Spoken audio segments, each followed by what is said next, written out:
Hello, welcome to the Ask a Christian podcast. I'm your host, Nate.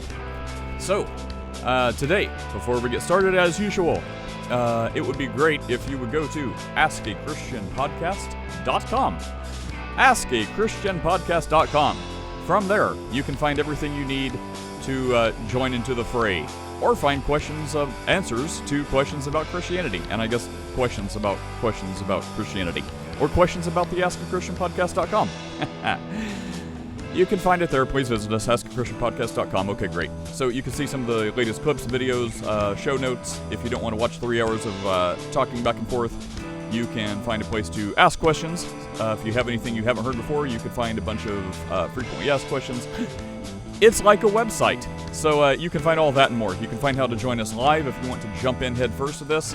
You can find us on Discord if you want to have some more behind-the-scenes conversations that you don't want to, express in audio, or you want more time to think about your replies. Some of our more scholarly-minded people like to think and, I guess, have cups of coffee and pour over documents before they craft their carefully worded reply. So you can find that in Discord, and you can also post a bunch of funny memes. So anyway, join us for that and more. That's all I have for announcements. That's all I ever have for announcements. Oh, you can also check out the Ask a Christian book. Go buy that. Throw me a bone. It's a brief history, overview of Ask a Christian podcast, how to witness and evangelize to people on this godforsaken internet. There is a whole rat's nest of subculture. So take advantage of our 14 years of doing this. And it's like a quick start guide to how to talk to people on the internet about God. It is very different than like going to street preach or talk to someone at a coffee shop or something. Anyway, and then it gives a bunch of answers to the most commonly asked questions we get all the time. So some of them may be answers you're familiar with, others are a little bit more out-of-the-box thinking. The whole point of this is to be biblically accurate as best we possibly can. Non-denominational, first-century church, biblically adherent. That's the whole goal. And then everyone's like, oh, well, that's everyone's goal. No, it's not. So first of all, find all the people who say that's their goal, and then, test everything we and they say and see who's more accurate. How do you do that? By reading the Bible.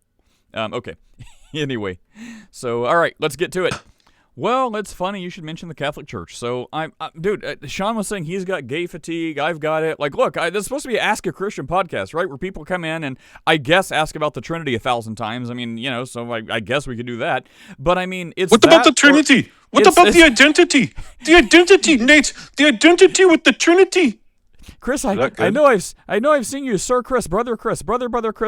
I know I've seen, peace be upon you, Chris's, all the Chris's. I know I've seen you here for 5,000 years in Muslim Christian rooms and debates, and I've heard your answers 1,000 times. But brother Chris, brother, have you ever heard of the logical problem of the Trinity? Checkmate. You lose. Christianity is wrong. It's wrong, brother Chris. Oh man, it's been wrong since St. John of Damascus tackled that.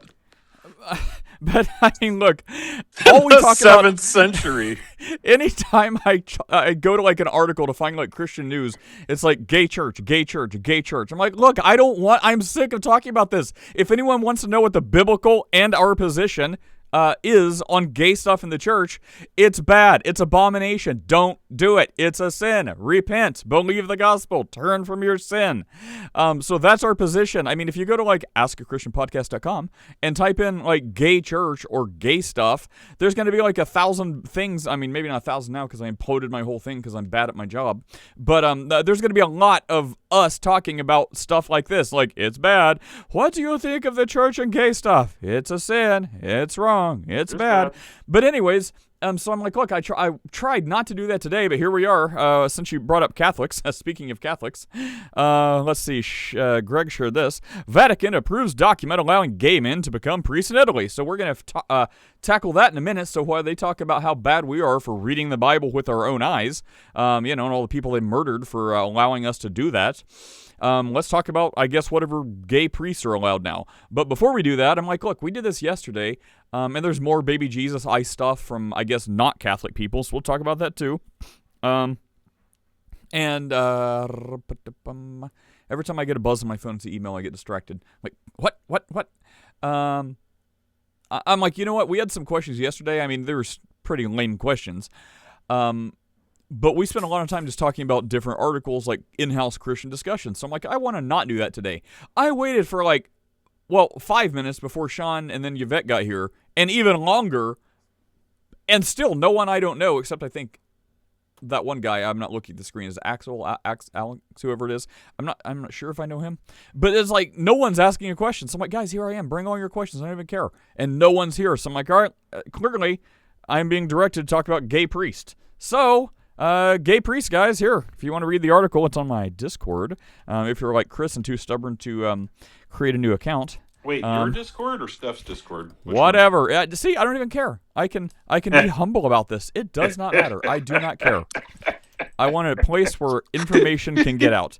Where Franklin the Frog is unencumbered. The frog? Dude, the Franklin the Frog He's thing. the turtle, bro. My bad. Franklin the Turtle. I'm thinking of Pepe the Frog. Franklin the Turtle is the funniest thing. Like, I had no idea these were kids' books. Apparently from the 80s. I don't know how I escaped them. Maybe my parents are like, you're not reading this. So I looked into it a little bit as far as AI would. I don't care to actually vet anything. So I just did a cursory AI inquiry, and it's like, it's a politically neutral book. It was written by Paulette via Marc-Francois from Canada. I'm like, oh, a French-Canadian liberal chick, probably. I'm like, is there any criticism of bias one way or other? Is this left or right-leaning? And I think it was Google's AI that's like, no, there hasn't been widespread criticism of any bias. This is created to be politically neutral children's books. I'm like, okay, it's got to be left. Anyway, the point is, if it's left or just There's no neutral, such thing as neutrality, right, Nate? Right. So a French-Canadian liberal chick. I keep saying liberal. I just assume that, but it's a French-Canadian chick. French-Canadian. I mean, French-Canadian and liberal kind of are like peanut butter and jelly, right?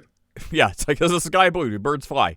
But anyway, so it is so funny because I did see something that said the creator, which is where I got their name, is like Paulette Marc-Francois or something like that.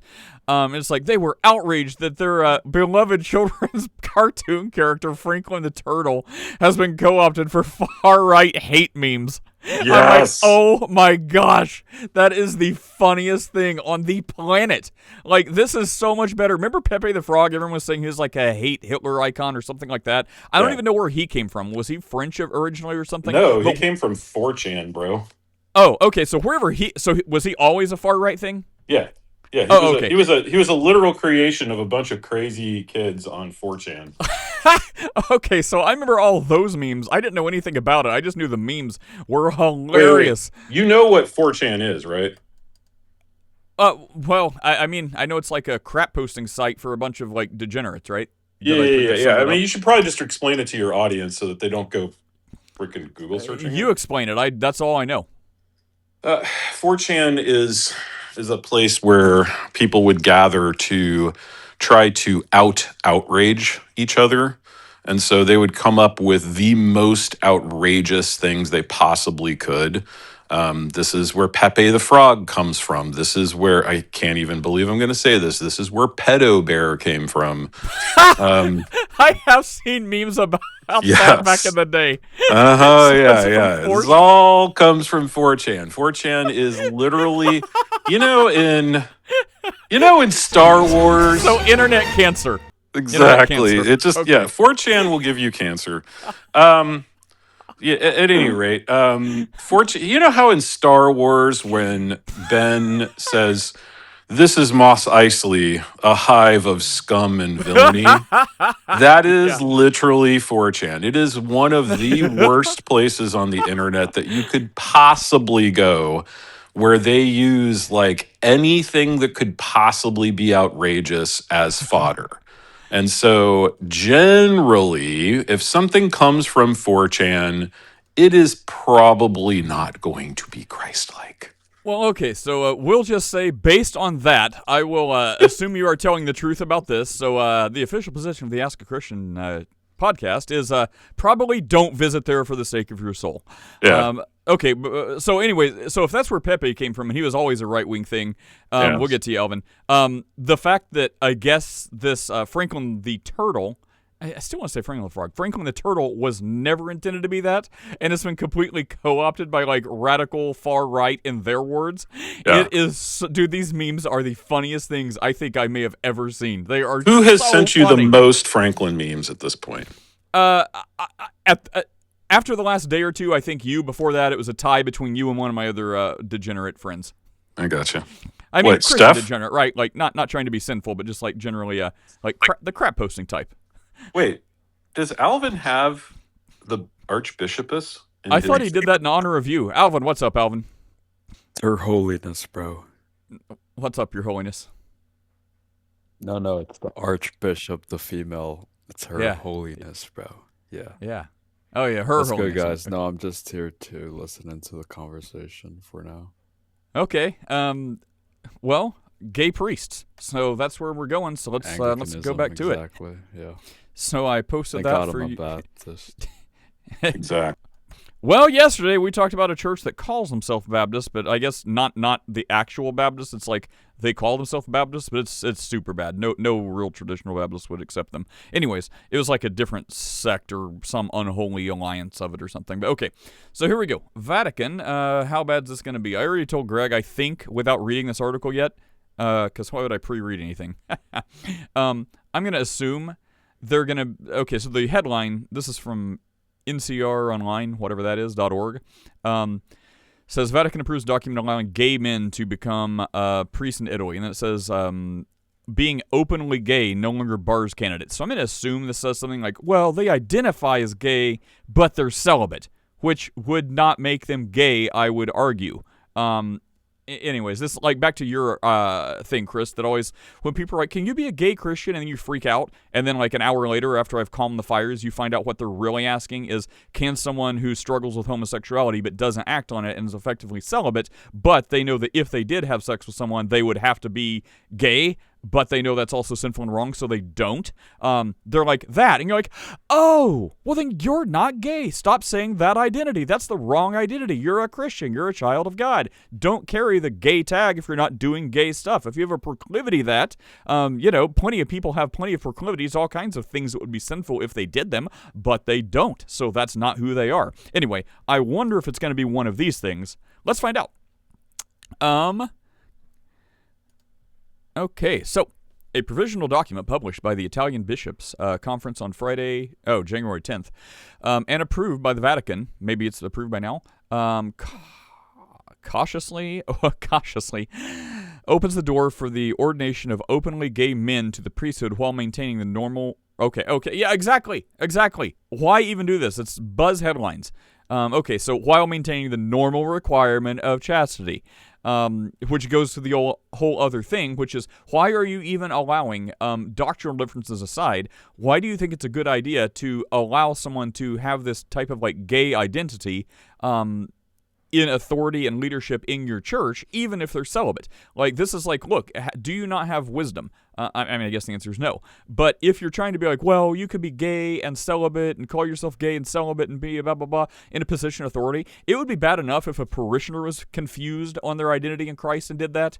They would need some maybe discipleship to understand words have meanings and spirituality has terms and stuff like that. So align yourself with what the Bible calls you, a child of God, not someone who's like up on stage being a pastor and be like, I'm a gay pastor, oh, I'm celibate. So to have someone in a position of authority who says they're gay, but they're celibate, so they're like, well, I'm not sinning, but I'm gay. That's just a bad person to have in authority that is so confused about their identity in Christ. Anyways, so I guess that's the talk for today. Do we need to go any further? Okay, we'll go a little further. I mean, look, part of the main problem with this is not the gay stuff. The main problem with this is assuming that a 20th century psychological model of identity is what is true, as opposed to the ontological reality that the Bible teaches. So what I just said? Yeah, there is no such thing as gay identity. Like, all of us are gay and celibate because every human is capable of any sin. I'm just saying, every human is capable of every sin. And so, this idea that there's this identity that is this a cry for help? As, yeah, right. But this idea that there's this identity that you have that defines your actions is outside of your identity in Christ that allows you to do good works. That is simply ontologically untrue. Oh, I just saw you, Greg and Felix. I was just thinking, I want the original meaning of gay to return. You what? Oh. Sean, are you going to take? Are Gay, you going to take not back being the? homosexual. Gay You going to take meant back the rainbow flag? No. And I want the rainbow back too. Is that what I'm saying? Well, take it back. I want the rainbow back because that belongs to God. Because God's, matter of fact, it don't even belong to us, it belongs to him. He said, I put my boat in the cloud. Let me put a pin in this because I'm not going to read the whole thing. You guys can if you want, and then we'll get Felix. He I think had something to say about this. So let me just cap this off, and then we'll get some comments. Okay, so this is a quote from someone.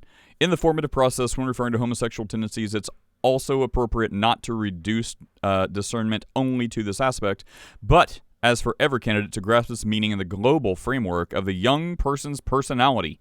Is that? Because I think I'm going to go with what Chris said about your identity in God, not the perspective of a young person's personality. The document reads, adding to the goals for the candidate to know himself and find harmony between his human and priestly vocation. All right, that's enough of that. Oh, hang on, there's something about in a statement published by New Ways Ministry, the advocacy group for LGBTQIA+, and PS, Catholics in the U.S. welcome the document as a big step forward in combating discrimination in the church. This new clarification treats gay candidates in the same way that heterosexual candidates are treated.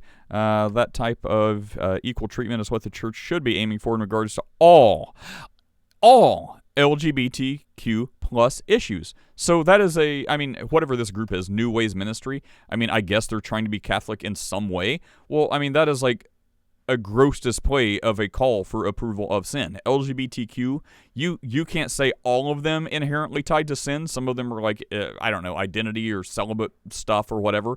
But all LGBTQ issues absolutely include sins. So that is advocacy for open sin in the church, and they are the ones celebrating this. So, just saying the news, is anyone surprised? Okay, Felix, you wanted to say something about this, I think? Not about that, but I saw a video yesterday where a Methodist pastor announcing to the church that he is transitioning. We talked about that, bro. Oh, we you talked did? about that yesterday. Yes, we did a whole thing. Go watch yesterday's thing. Mind. It was glorious. Methodist's gonna Methodist. I don't know. And how rainbow type Methodist? I don't know. and how his parents sent him a text message asking him that he was going to make this announcement. Please don't say they said it was okay.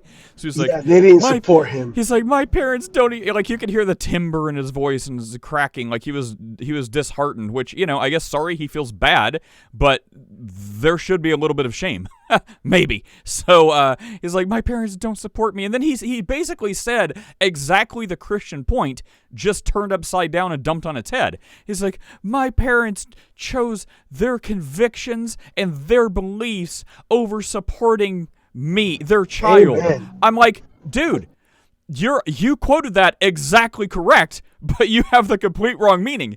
Congratulations for your parent for putting Jesus Christ and their religious convictions and God above you that's doing some messed up stuff. Your parents are right, bro. Ma'am, whatever. So it's like, look, there's no hate, there's no this. It's like, you're the hateful bigot if you're telling your parents that they can't have their sincerely held religious convictions to God Almighty, creator of heaven and earth, and they should bow down to you as a dust bag and forsake their appeal to heaven and God. Like, you're saying exactly the right words, but the message you're taking away is completely wrong. Husband, or what? The children return to their father, their parents will turn on their children, da-da-da-da-da. So, yes, your parents have been forced with a choice that you foisted upon them, and they chose God over you. I guess sorry, not sorry? Your parents are probably pretty good people. Anyway, yes, Felix, we talked about that article yesterday.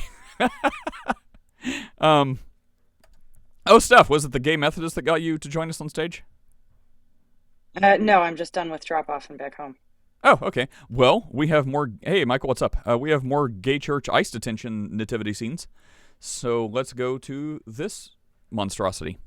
Let's see. Well, real quick before you move on, yes. Yeah, you're right. It's just incrementalism. They just want to leave that back door open for the gay guys to come in. No pun. Oh God, Greg! Of course, there was a pun. I was saying it in the cheeky funny pun, and then you went to the next pun, which is way worse. Okay. Gosh, Greg, this is a Christian show, man. If anyone listens State to your that denomination for the record. that Methodist dude, He's Calvinist. If you heard him, I can't imagine that anyone in that congregation was at all shocked. I mean, No. I think they cheered and clapped, right? I think I heard some clap in the video. Okay, so church sparks controversy with empty nativity scene and ICE enforcement message. Politicizing Christmas. But wait, didn't you talk about exactly this yesterday? Yeah, turns out when no one has legitimate questions, we're forced to go to more Christian articles, and this is another church doing exactly the same thing on another day. So, surprise. I didn't pick this burden. It was forced upon me, much like the Methodist dude's parents had this forced upon them. They didn't ask for this. Okay, a Massachusetts church, last time it was Illinois, today it's Massachusetts, is causing controversy with what's missing from its annual nativity scene and an accompanying statement. I did read this. St. Susanna, sure. It is a Catholic church. I thought it was different. Okay, another Catholic church. St. Susanna, don't you cry for me. Da, da, da. How's that song go, Chris? Saint Susanna. Oh, Susanna, Just let Chris read it in the voice at this point. Chris, you want to read this in your voice? Chris is busy in the shower. Steph, why don't I share the article, and would you like to do, I don't know, can you create a new persona, like on the fly, like something akin to the Archbishopess, but maybe like a new gay Catholic priest, because they're authorized now. Maybe some kind of voice like that? 10 times more funny when Chris does it. He said he was in the shower, right? Is that what he said? No, she said Chris is in the shower. She's available. Oh, perfect. Okay. Miss Bishopess, The Archbishopess will be with you just shortly. Sounds like she's getting Connie's out of the not in shower. here, is she? Connie has anaphylaxis when this happens, so I just want to make sure that, we're sensitive to that. When the Connie's away, the mice will play. Lord help her. I'm going to tell your mama on you. You better not. I'm not trying to get in trouble with Connie. Have you ever been in trouble with Connie? It's a very scary thing. I don't like it. Let's avoid that, please. I mean, Bishopess, you're making us wait a little longer. We can come back to it. He really is in the shower, too. I'll give an overview. Here's some insight into this new layer of hell. So, as we often say, if you are a Christian and believer in Christ, today is the closest to hell you will ever get. Wait, do you want me to read it like an angry Irish Catholic who's critiquing this? Yes, like the St. Mary chick, right? Like the Protestant who is like, is that the whatever I hear in my ears? Is that the mass I hear in me ear? Do it. Yes, perfect. Wait, should I do a setup first so we know what this is about? So let me show the pictures. Okay, so this will make sense for people who can't see. So okay, this article that we're gonna figure out a name for yourself. The real Saint Susanna or something. I don't know. So a Catholic church in Boston, suburb of whatever, displayed a nativity scene just like yesterday. Yesterday was zip-tied baby Jesus with Roman centurion guard ICE soldiers. Today, it's a nativity scene behind a window that has the wise men. It looks like Mary and Joseph have been detained as well, and it says ICE was here. And then it says, you got to look closely, it says the Holy Family is safe in the sanctuary of our church. So it's a sanctuary church, not in the traditional way sanctuary is used, in the way it's being used now. So then it has a number to call. I'm not going to say that number, but if anyone wants to call, maybe we should call that number and be like, hey, I saw your nativity scene. What's the status? Oh my gosh, Chris, we're going to talk about this. If someone's bold enough to call this number, that would be amazing. I mean, they put a number there. Presumably, they want someone to call, right? So maybe someone, not me, should call and just ask. Not start a fight, not flamethrow, but be like, hey, we saw this number in the nativity scene. What's the status of the immigration? Like, is there a message? Maybe it's an automated message. I bet maybe there's an automated message that talks about how they're safe and da-da-da. We should call that number. Guys, message Chris to be brave. Okay, so, anyway, the nativity scene with the empty manger says ICE was here, the family is safe. So then we have another nativity scene that they set up. I guess one year this has a nativity scene, and the wise men are behind a cage. and baby Jesus is in a dog cage, like the dog crate cage. So baby Jesus is in a cage, which I say, that's bad. And they'd say, so you don't agree with putting kids in cages? Is that what you're saying? And I'd say, yes, like Obama did. And they'd be, oh, and then they'd explode. Okay, so no, don't put kids in cages. There's a reason to put a kid in a cage. So to date, they're the ones putting baby Jesus in a cage, not anyone else except Obama. Okay, so that's where we have. That is where, and then there's a screenshot larger that says, yeah, the Holy Family is safe. If someone wants to call this number, that would be amazing. Okay. There we go. Saint Susanna, the real Saint Susanna, please stand up. Well, now we don't even need to read it. You just did the whole thing. Oh, I'm sorry. I was trying to give people a visual. No, that was so good. they can... I like the audio description. That was Aw. excellent. Okay. Well, I want to hear your thing.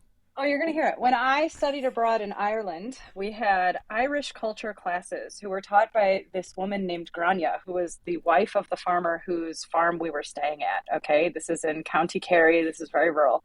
Grania had 10 children, and she taught Irish culture and language. And so she was just like a very sweet, but suddenly like very firm woman. So here's my impression of Grania, the Irish mother of 10. Oh, the church sparks controversy with empty nativity scene. Again, a nice enforcement message. Politicizing Christmas. Good Lord. Priest says display reflects, quote, dynamic of what's going on in the world today. God help us, the world today. All right, a Massachusetts church is causing controversy with what's missing from its annual nativity scene in an accompanying statement.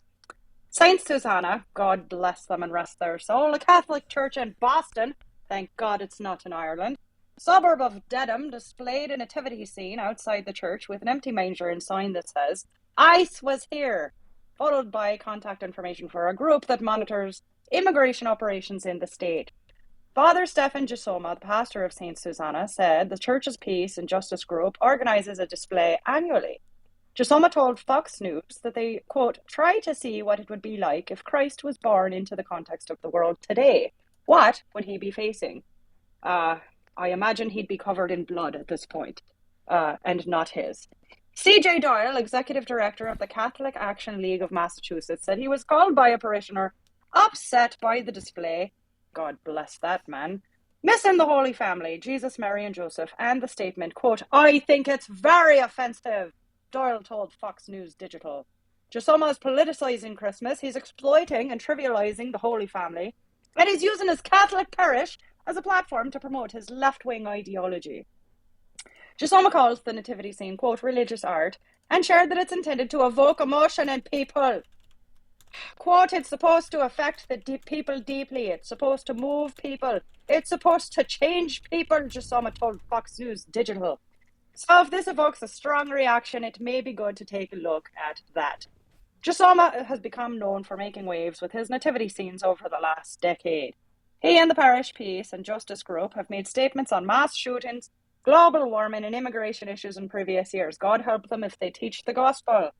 Gisoma added that with the nativity scenes that they, quote, try to see what it would be like if Christ was born into the context of the world today in question. What would he be facing? Yes, you already told us that before.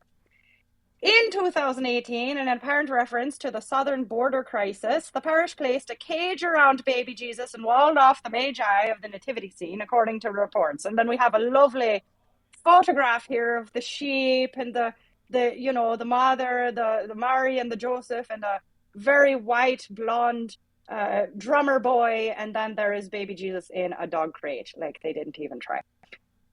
This is a case of a dissident priest who has a long history of these kind of, quote, crackpot publicity stunts aimed at political activism, Doyle said. This has nothing to do with the birth of our Savior and everything to do with ventilating Gisoma's own political projects. That's good. That's a good quote. I like that. Gisoma said the displays are inspired by their work with refugees who they've been assisting since 2017. While Doyle acknowledges Gisoma's history of mixing politics and religion, he feels the true enabler is the Archdiocese of Boston. Yeah, they wouldn't be still around if they were in Ireland, I'll tell you that. The Archdiocese has tolerated this behavior in the past, Doyle said. They should tell him to stop, pure and simple. Doyle referenced a recent statement by the U.S. Conference of Catholic Bishops that states, "We pray for an end to dehumanizing rhetoric and violence, whether directed at immigrants or at law enforcement." When asked if the display was, quote, dehumanizing to law enforcement, Doyle responded, quote, "Of course it is." St. Susanna is not alone this nativity season in making political statements with its nativity scene. In Illinois, a church displayed a manger scene that featured baby Jesus' hands zip-tied together and gas masks on Mary and Joseph. The church said the display, quote, reimagines the nativity as a scene of forced family separation. End quote. Gillian Westerfield, an associate minister at Lake Street Church in Evanston, told Fox News Digital the church felt the imagery resonated with the current time and story of Jesus' birth.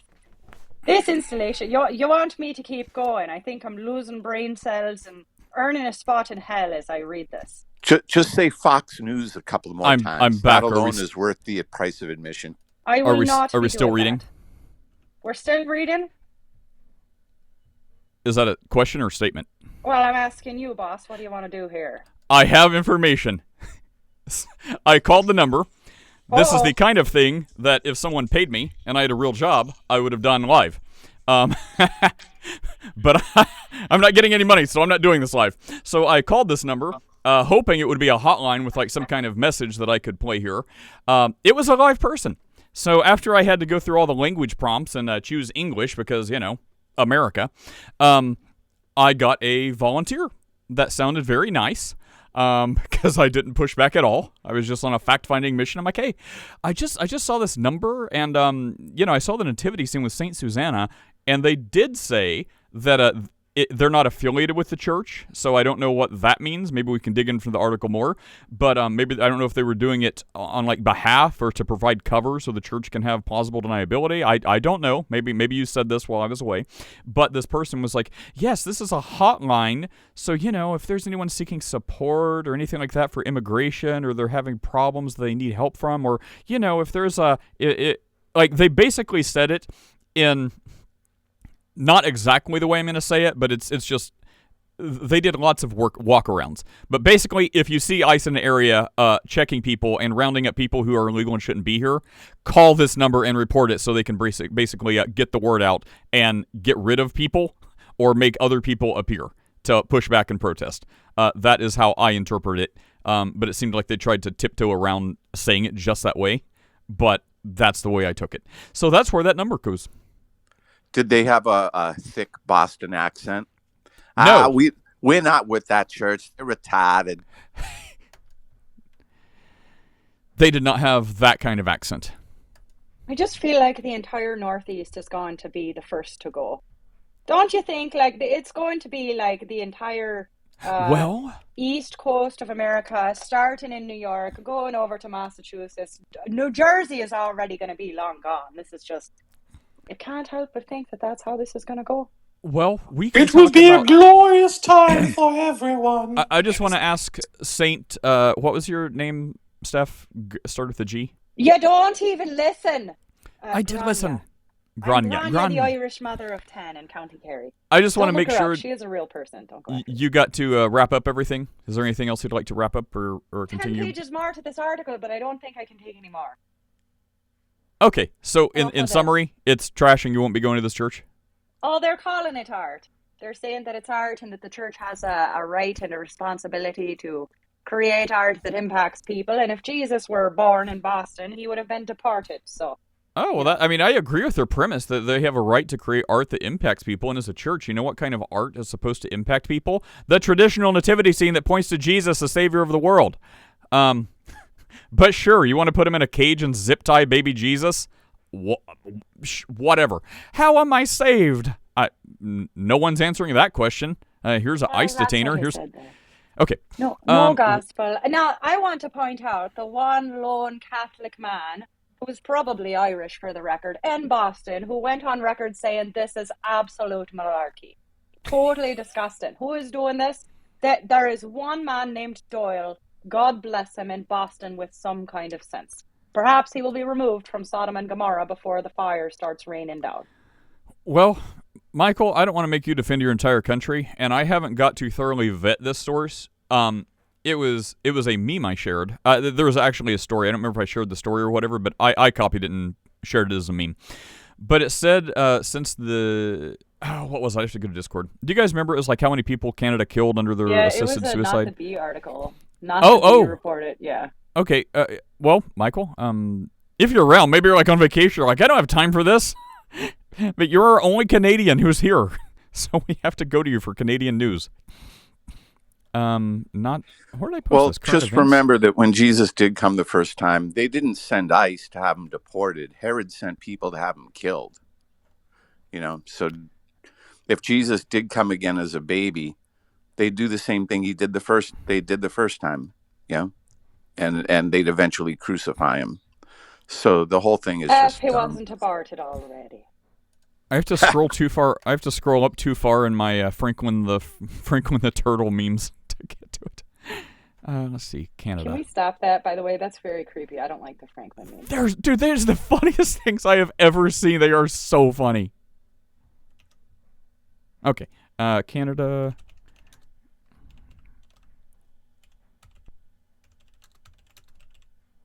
Okay, here we go. Okay, so this is from December 3rd, 2025. Just one moment. I will post it to you so you can all check it out if you want. So Nate, for the record, the funniest Franklin meme is going to be the Franklin gets a new job as an ICE agent and he's arresting Dora the Explorer. I did see that, but that is the funniest one. I'm hesitant to share because, live at peace with all people as much as depends on you. So I'm trying not to unnecessarily poke people who are sensitive to that. I'd rather be like, I don't know. I'm conflicted. I think it makes me chuckle because the premise is right. If you're illegal, don't be here. Follow the laws. Follow the laws of the land. That is the right moral thing to do. If you don't like it, fight to change the law, however you can do that, to have the country you want to go to change their laws so you can come in here legally and lawfully. If you have a reason to be here or any other country by their legal and lawful and established standard, apply under that purview, and if you get accepted, great. Do it legally, do it lawfully. If you don't, you should not be here, otherwise you are what we call a criminal. There's just no way around it. Okay. Here's the article. Give us your tired, your poor, your huddled masses yearning to breathe free, the wretched refuse of your teeming shore. Right. That is, I mean, things change over time, right? So like this on Ellis Island is at the Statue of Liberty thing. So yes, good job. When you have no significant populace of a country. Although, wait a minute, they do call the immigrants the wretched refuse of your teeming shore. Right. Now that I think about it. Right. And as our beloved atheist friends, which I would agree with on this, meanings and words change over time. So the words is only as good as the people using them. So when things change, so like imagine wretched refuse of the time this was written they're not exactly identifying like Barbary pirates, right? They'd be like, wait, no, they not meant you. the Irish, didn't they? Right. They'd be like, not you guys. They would be like people who are like, I'm not wealthy. I'm not going to set up a railroad tycoon ship. I have no money. I am a hardworking Protestant or Irish Catholic, and I just want to make my way in this new world. That's about as wretched and refuse as it got. If they're like, hey, we're rapists and murderers, can we come in? Like, no, not you. They're like, but wretched and refuse. No, that doesn't mean you. Today it may. Then it certainly would not. Okay, anyways. Here is the link. There you go. Maybe, if it pastes. Right, Felix. Now I'm wondering why people use that poem. I mean, it's a beautiful poem, but it's a little offensive. This is from Not the Bee. So, that's as much as I vetted it. Canada euthanized new world record of 16,499 people in 2024. Breaking, Canada euthanized. Oh, this is from Life News also, so lifenews.com, so, check the sources. And that something is killing their own... Canada is at least good at something, and that something is killing their own citizens. A sad reality, Canada beat out the Netherlands, which killed almost 10,000 of its citizens in 2024, an increase of 10% from 2023. Canada increased their 2023 total by 6.9%, seeing 16,499 euthanasia deaths, accounting for 5.1% all deaths nationwide. Every single person who died under Canada's MAID program, spelled with an E. How do I know they're automatically wrong in this? They spell program, P-R-O-G-R-A-M-M-E. That's how I know. Okay, so all these people that died under this MAID program died by euthanasia. In 2023, there were fewer than 5 instances of assisted suicide. There have since been a total of 76,000, almost 77,000 instances of euthanasia and assisted suicide since they were made legal in Canada in 2016. Is this like abortion, like rare, uncommon? What are those things? Like the 3 qualifiers? Anyone? Chris, you should know this. It was like safe, legal, and rare. Right. Is that how this started? Safe, legal, and rare? Among the factors reported by medical practitioners as part of a person's application for euthanasia under 2024, 75.5% of people cited loss of independence, a significant increase from 2023 when 52% cited a loss of independence. 48% of those died by euthanasia cited being a perceived burden on family, friends, and caregivers. You know what? Whenever I meet my demise, it's not going to be by suicide, and it's not going to be for, like, the burden of my children. I'll be like, I changed your crappy diapers forever. If you're the ones that end up being my caregivers, no, you changed my diapers. I dealt with you, you deal with me. Just saying. Among those also, who's... on that note, I can't imagine, like, if I'm wiping my mom's butt and feeding her with a spoon, and she's like, I'd rather die... Like, how do the kids of these people feel? I can't imagine being like, no, Mom, I'd rather you die than I wipe your butt. Like, what is happening in this society that maybe the children are cool with this? Maybe they don't have children because they believe the lie that they're causing environmental damage on the population, so it's evil to have children, so maybe they never have children. I don't know. Anyway, this is seriously depressing, and no, I'm not a Canadian or Dutch, so I'll just be fine. That's just a random comment from somewhere. Additionally, 58% of those who died by euthanasia in Canada in 2024 cited emotional distress, anxiety, fear, existential suffering. 19% that's a 19-point increase on the number of people who cited this. Okay, so the point is, Canada's killing a lot of people, Michael. As a social worker, like, are you seeing this, or is this not your area at all? Like, you deal with other people, and the stuff we're talking about is like, yeah, that's what I'm saying. So maybe I didn't know if he dealt with like adults too or whatever. You know, I'm gonna take a chance against my better judgment. Welcome to the stage, Butt Nugget. What? The guy's name is Butt Nugget. So against my better. Michael came up when you said that. So. Oh, sorry. Why? I don't. He could have a heart of gold. Let's find out. So Butt Nugget, I did invite you since that is your name on your profile. If you'd like to join us, please don't just start spamming curses or porn or something. In the meantime, Michael, do you know anything about this, or is this like you're gonna like foreign to you? Or so the acronym is MAID, Medical Assistance in Dying. Like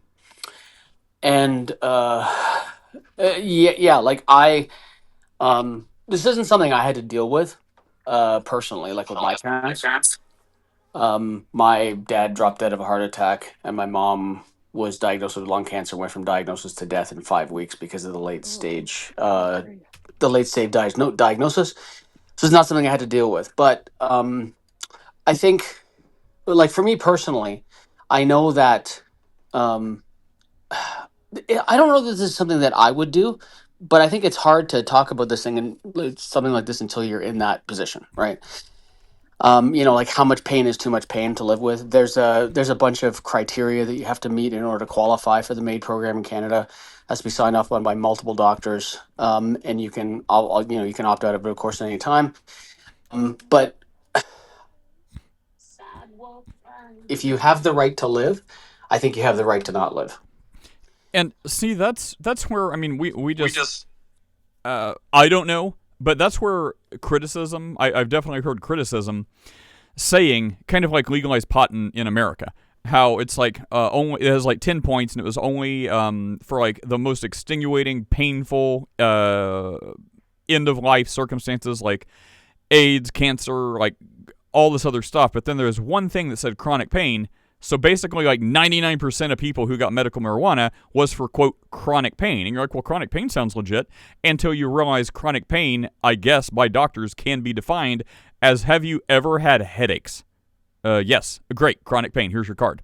So the same kind of criticism I've heard, whether it's true or not, I don't know, but I mean, it seems like a pretty historic slippery slope.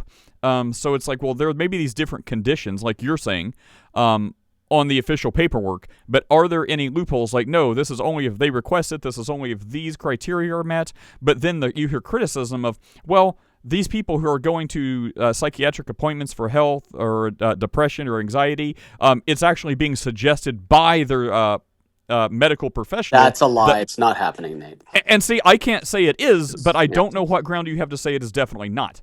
So I work with, one. I've been Every doing this doctor for in Canada? 20. Okay. I've been doing this for 27 years. I've worked with a myriad of mental health care professionals. No one suggests, hey, why don't you just end it all? That's just not something that happens. Could there be unethical people that do that? Yeah. I hope I run across them one day to try to get them out of the field. As far as the whole cannabis thing, cannabis is legal in Canada. So you can just go to a store and buy it if you want. I use it as much now, since it's been legalized, I use it as much as I used it when it wasn't legal, which is to say none, because I don't use it. But there are people that use it. So, I mean, I don't care about cannabis use. Before we get to Mr. Nugget, you did say one thing that was really important. So I said, look, this is some criticism I've definitely heard. I have no way of knowing this or proving it, but the criticism is there, and it seems like history has a way of saying this is a slippery slope, that lots of things like this go down when people say it will never happen, and then it always happens. So I'm like, I can't prove it, but that's the criticism. And then you're like, no, doctors never do this. It's not a thing. It does not happen. And then I'm like, well, how do you know? And then you're like, well, there could be unethical people who do this.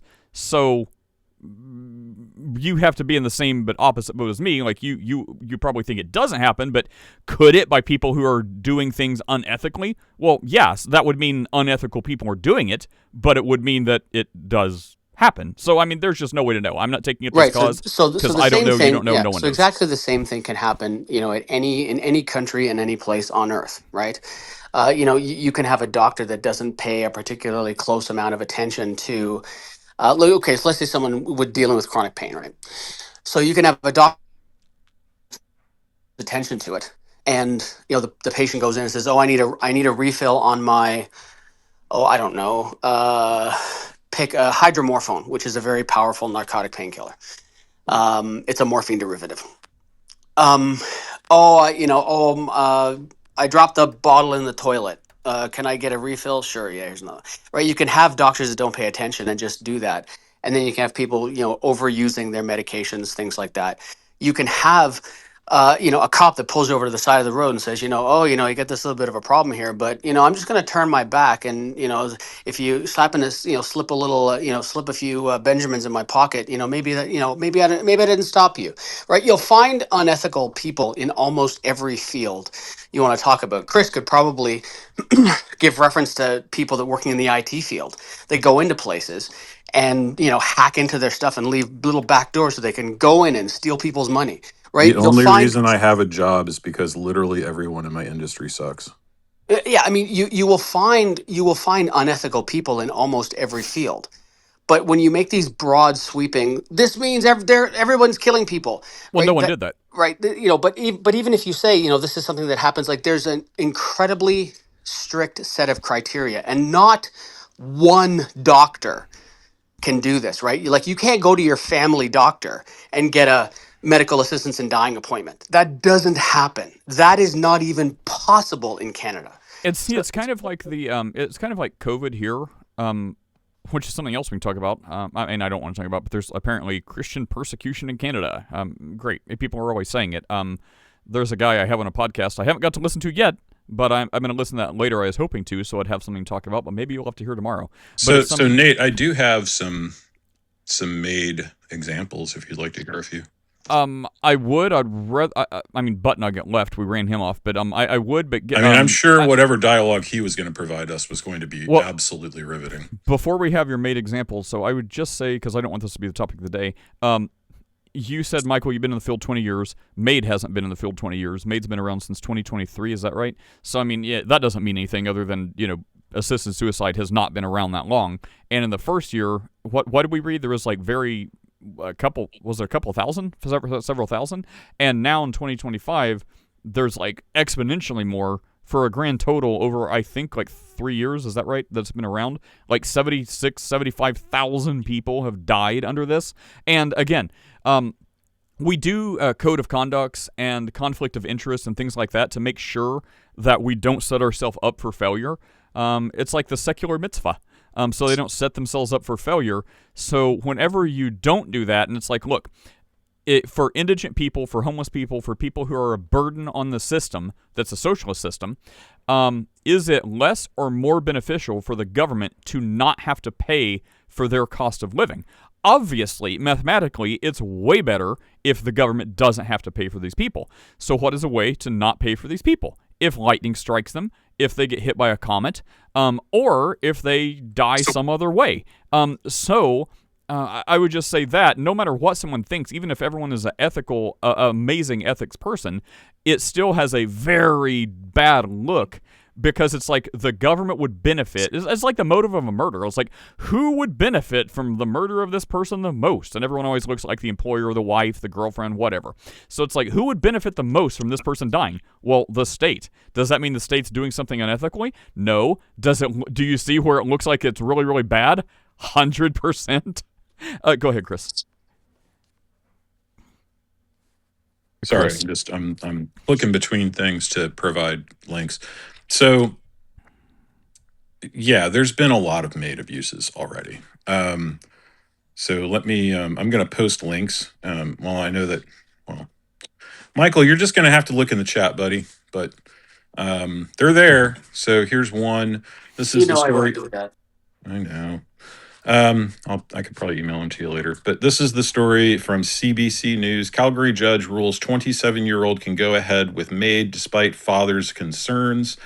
The MAID folks and the judge overrode the mental health professionals that had dealt with this lady's case, and you can read the entire thing there.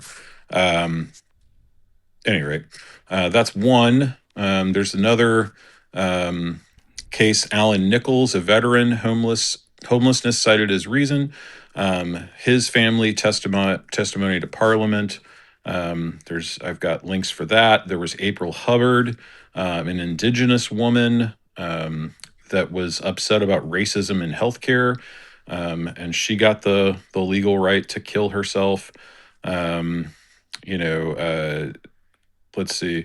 There's an actual Health Canada report on abuses in MAID. That's a full PDF that you can read that is actually done by Health Canada. Health Canada has a 6th annual report on MAID that again lays out some of these things that are becoming problems in the MAID infrastructure. Health Canada MAID interactive dashboard. There's a full interactive data dashboard concerning MAID that I can post that link. There are peer-reviewed and critical academic sources reassessing Canada's MAID expansion. This is a journal from the CMAJ, which is, I believe, a Canadian medical association journal. And there are coercion risks within these mental health assessments within MAID that default to actually performing the assisted suicide as opposed to helping the patient get real help. It just goes on and on. So I've got, 15 links here that I can provide to all of these things, and it seems like this is a program that is ripe with abuse already. And even the government of Canada is acknowledging some of these things. And so we don't have to continue bashing on Canada unless we have nothing else to do. Let me say something nice about Canada. The picture the article you shared from CBC.ca, the article you were talking about first, I think the 27-year-old who is autistic, the courthouse of doom that apparently this happened in, I assume it's a picture of the courthouse. Man, it is beautiful. Like, you've got the ancient, like, gold, like, whatever that even is, like, golden doors or whatever with, like, the the like brass thing on it, and like these things look amazing, and it's like probably from like I don't know, old. It looks like kind of antique golden bronze doors, and I guess it's an art piece maybe next to the more modern, super sleek, polished, modern, shiny silver chrome building. Chris, Steph, is art people. You would appreciate this. The building she went to get approval to die in is absolutely amazing looking. So I would say something about that. A lot of architecture in Canada looks very, very nice. Michael, you do have that going for you. Would you like to say anything else before we can hopefully find something else to talk about? No, it's good. I'm just kind of I'm working in the background and listening. So I heard about half of what you said about nice buildings. Canada has cool buildings. All right. Well, yeah, pagan death cults know how to do it up. I mean, look at those Mayan pyramids. It's like, they don't skimp. And Michael brings up a good point. I mean, if you have the right to live, you should have the right to die. Oh, wait a second. Not everyone does have the right to live. Never mind.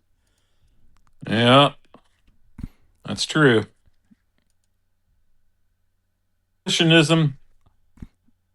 Let's see. You're posting lots of articles here. I'm trying to just go through them and I mean, dude, there's no limit to the articles of the number of documented MAID abuses. Dang. And I mean, that's an easy bar to win, right? It's like, on one hand, if you have someone that's defending it and says that never happens, you only need one. Like, the chances of the other side, quote, winning this battle, are just almost guaranteed, because you don't need to establish a certain percentage, unless that percentage is like whatever equates to one case. So, the weight is kind of against you. So, I think the right way to look at that to take the other side would be, well, there's safeguards, and yes, bad things happen, but we try. I guess I don't know. Chris, what was the one you talked about where like the reason was homelessness, and like the family was actually advocating for it, and like nobody said, hey, why don't you just let him sleep on your couch? Nah, off him. Yeah, exactly. It's awful. I mean, like, look, I understand in a lot of cases, and so Phil Denver, who used to come around here, that is, Nate's a huge fan of this guy. My best friend. I know. He's the only guy you've ever banned. Not really. No? Okay. There's a couple. It used to be. Anyway, so Phil's mom was actually profoundly mentally ill, and one of the struggles that they had was getting her institutionalized, and they couldn't do it. And so she preferred to live on the street. They'd find her, they'd scour the streets, they'd pick her up, they'd get her cleaned up, they'd try to get her back on her meds, and then she'd live with them for a few weeks, and then she would relapse, not take her meds, and then just disappear out the door, and then was back to being homeless again. And they attempted multiple times. His entire family, like multiple brothers and sisters, were trying to get their mom committed because she was a danger to herself. And she ended up, after, I don't know, a ton of the siblings attempted to interact and intervene, she ended up dying on the street of heart failure, because she thought she was free in her schizophrenia brain, by living on the streets. And it was really unfortunate. It's a tragic story. And look, I understand that there is a lot of mental illness out there. The problem is that we have laws in this country because of our good friend JFK, whose sister was abused in an asylum. He went ahead and went nuclear and nuked all of the asylums in the United States, all the state asylums, made them illegal, and then poured all of the people that were in those state asylums out onto the streets as homeless people. And that is where our homelessness crisis comes from, is that it is literally impossible in the United States to commit anyone involuntarily to an asylum unless they commit a crime. Yeah, I'd take Chris's side here. It's incredibly difficult to get someone committed against their will. What happens more often than not, as someone who's actually been involved in this process, is you try to counsel the person into what's called a short-term stay evaluation. They can go in for anywhere from 24 to 96 hours to try to do like blood work, find out what's going on, have them talk to psychiatrists, therapists, etc. Find out what the problem is if they don't have a diagnosis, and then try to get them stabilized. But the reality is, the other thing that Chris said is true, is that there are many people who opt for the streets. And the same thing happened here in Canada with the closure of what were called asylums. And it would, one of the terrible things that happened in Canada, actually, is what they would do is some of these asylums, they just warehoused people. This happened in the U.S. This happened in many countries all over the It's world. happened in all Western Yeah, countries, right? yeah, It's not Canada, the U.S., stuff like that. What they did peculiar is to us.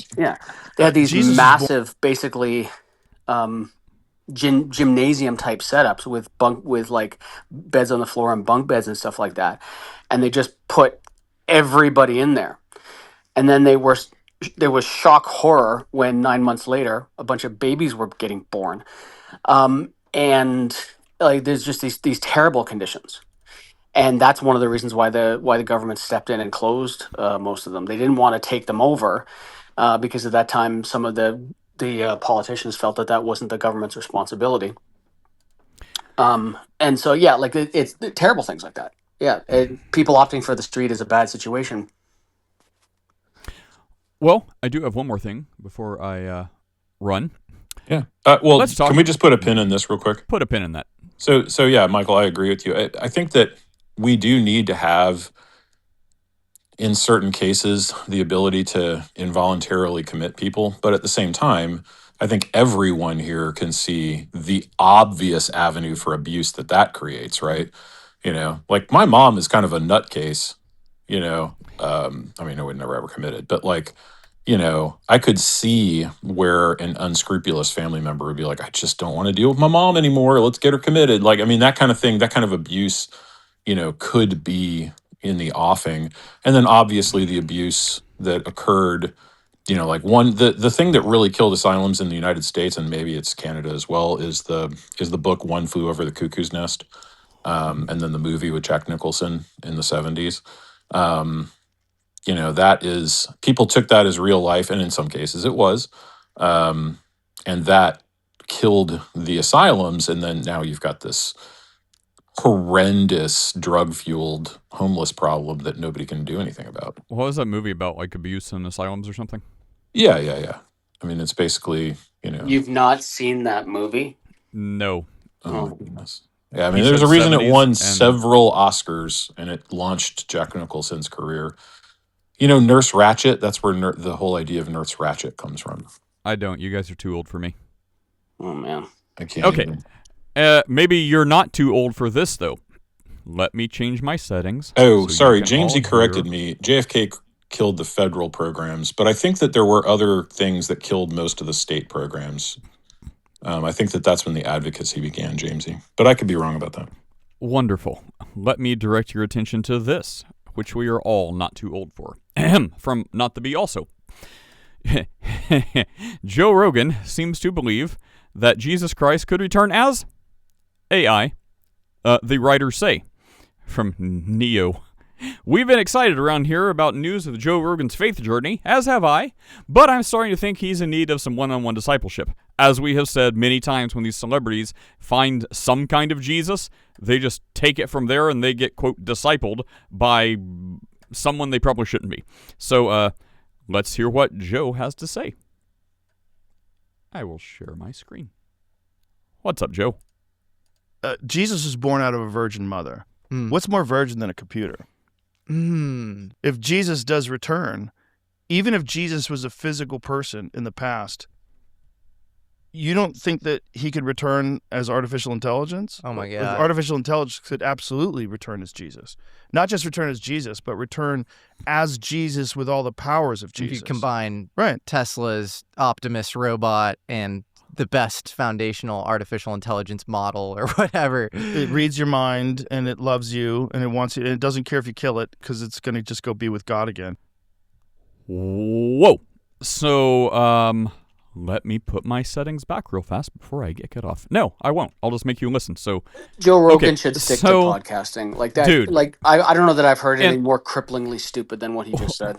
and the deep sighs, right? Like that other guy is like, guys, what's more virgin than a computer? Could Jesus be AI? And the guy's like, whoa. Like, no, that's not the deep thought you think it is. No, not a deep thought. Look, let's just analyze this step by step. So, what's more virgin than a computer? Well, not a computer. If Jesus does return, could he be AI? Before I say no, what do you mean, Joe? Which Jesus? Are we remotely talking about the Jesus in the Bible? Because if we are, according to the Bible, absolutely not. In the same way you see him leave, you will see him return. That's not through a computer. Also, all the powers of Jesus, and that other dude's like, you could combine the lovingness of and the power of Tesla. Nah. You know what could take out all of that? One more comet, one more meteor, and now your Jesus is destroyed? So no, that is so brain-numbingly dumb. I mean, if there's a time for the words Michael doesn't like, now would be the time. Don't say them, out of respect. But, goodness, that's so brain-dead. So, no, the point is, you cannot have God that can be destroyed by anything in his creation. So, heat, cold, can grind silicone and circuitry to halts or melt it.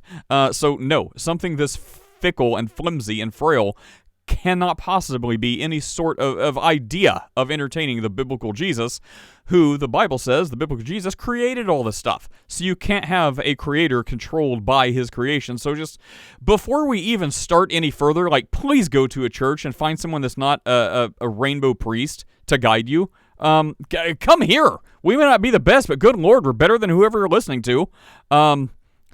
So there you go. I would say that. Absolutely no. If any Christian's like, I believe the Bible and Jesus. What? Jesus can be AI? That may be the case. No, it's not the case. It's not. No. So, okay. I think this is the best example of Joe Rogan's podcast, broadcast daily from the corners of Dunning and Kruger. This happens with a lot of celebrities. It happens with a lot of people. I know people like this. Everybody knows someone who thinks they know a lot more than they do. This is the perfect example. The last line here says, it's a comment from someone that says, here's one that says, if you see AI Jesus show up, it's not Jesus. Amen. The other one says, Joe, read your Bible, talk to a good pastor, and don't smoke pot. Best advice. And then the next article, apparently from Not the Bee, so it's supposedly true. Someone married a shrimp.